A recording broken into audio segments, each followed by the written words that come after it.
Bismillahirrahmanirrahim. Assalamualaikum warahmatullahi wabarakatuh. Perkenalkan, nama saya Siti Isyate dari kelas KPIB dengan NIM 2001040037. Di sini saya akan menjelaskan tentang public relation. Pengertian public relation adalah keseluruhan upaya yang dilakukan secara terencana dan berkesinambungan dalam rangka memelihara niat baik dan saling pengertian antara suatu organisasi dengan segenap layaknya. Adapun menurut para ahli, yaitu Paulsen Thomas, memberikan pendapatnya mengenai public relation sebagai sebuah proses atau kegiatan terencana yang mempunyai tujuan untuk menjalin komunikasi antara perusahaan dan pihak luar perusahaan, di mana pihak luar bisa dimaknai sebagai masyarakat ataupun pihak lain yang menjalin hubungan dengan perusahaan terkait. Adapun tugas public relation adalah duta merek atau ambasador dari suatu perusahaan yang bertugas memperkenalkan brand perusahaan kepada masyarakat umum. Biasanya tugas public relation akan berhubungan dengan pertama, menulis siaran pers yang mempromosikan produk ataupun berita tertentu yang berhubungan dengan perusahaan di mana mereka bekerja. Yang kedua, menjalin hubungan baik dengan jurnalis dan memberi informasi mengenai perusahaan atau brand. Yang ketiga, mengelola hubungan baik dengan klien dan memastikan bahwa klien memahami publisitas. Yang keempat, membuat laporan mengenai hasil kampanye yang dilakukan oleh public relation dan mengoptimalkan berdasarkan metrik yang ada. Yang kelima, merencanakan program untuk pengembangan perusahaan untuk mempertahankan persepsi publik dan pemegang saham supaya tetap menguntungkan untuk perusahaan. Yang keenam, memperbaharui dan mengisi konten web. Yang ketujuh, mempelajari tujuan organisasi, kebutuhan untuk membangun opini masyarakat dalam mempromosikan produk, kebijakan promosi, dan lain sebagainya. Yang kedelapan, berdiskusi dengan manajer untuk mengidentifikasi minat dan tren masyarakat lalu memberikan saran terkait keputusan bisnis. Adapun tantangan public relation, yaitu setiap pekerjaan tertentu mempunyai tantangan tersendiri. Begitu juga dengan pekerjaan di bidang public relation ini. Umumnya tantangan yang ada di dalam jenis pekerjaan yang ini menyangkut mengenai bisnis dan perusahaan. Sebagaimana yang kita ketahui, pemberitaan saat ini berjalan dengan sangat cepat. Terlebih dengan adanya situs berita online yang sudah marak. Public relation tentu harus mengikuti tren berita dengan teliti dan memanfaatkan berita-berita tersebut saat muncul. Kemudian mengirimkan berita tersebut kepada jurnalis. Oleh sebab itu, seorang public relation juga dituntut untuk dapat berpikir dengan cepat.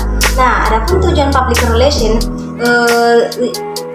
tujuan public relation yang utama dari public relation adalah untuk membangun serta memelihara reputasi positif untuk perusahaan mereka, produk ataupun juga serta membina dan memelihara hubungan strategis dengan publik, mitra, calon pelanggan, investor, karyawan, dan juga pemangku kepentingan lain, yang mana nantinya bisa membantu dalam menghasilkan hasil yang positif.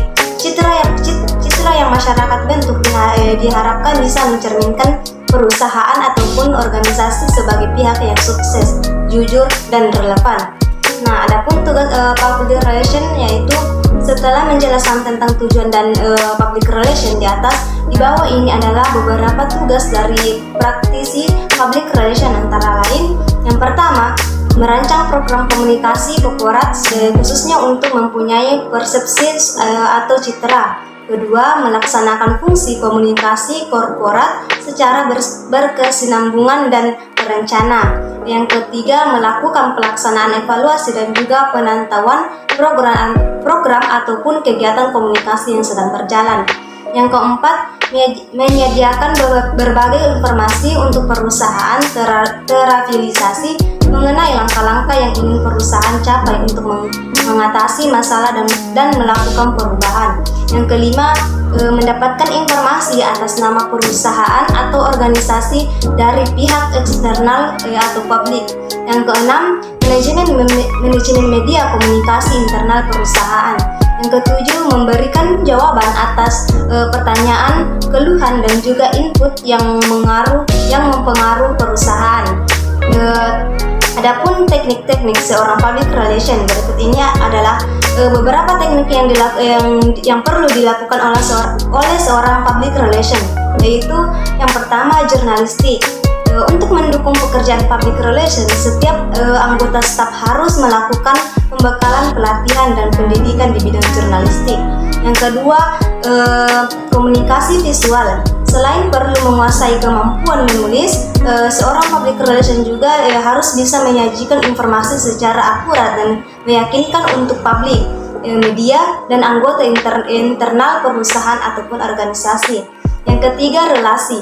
Karena media bisa menggiring opini publik sehingga bisa menciptakan sentimen positif sehingga sentimen negatif tentang suatu perusahaan atau organisasi.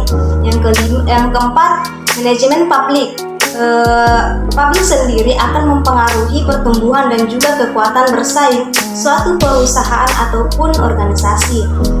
Oleh karena itu, kemampuan manajemen publik yang baik bisa kita mudahkan penetrasi bisnis ke berbagai segmen. Yang kelima, interpersonal. Masih berkaitan dengan membangun relasi dengan publik dan media. Membangun relasi dengan pihak tersebut pastikan akan membutuhkan kemampuan interpersonal yang baik. Adapun fungsi relasi menurut Materia, public relation adalah salah satu bagian dari suatu bidang sama di dalam sebuah perusahaan ataupun organisasi, dan juga harus memberi identitas perusahaannya dengan benar serta mampu mengkomunikasikannya sehingga publik akan menaruh kepercayaan dan mempunyai pengertian yang jelas terhadap perusahaan. Nah, dengan singkat bisa dikatakan bahwa fungsi public relation adalah untuk memelihara, menumbuhkan, mempertahankan adanya suatu komunikasi timbal balik yang dibutuhkan di dalam menangani ataupun mengatasi masalah yang muncul, serta juga meminimalkan masalah yang muncul. Nah, itulah yang sempat saya paparkan. Kurang lebihnya mohon dimaafkan. Wabillahi taufiq wal hidayah. Wassalamualaikum warahmatullahi wabarakatuh.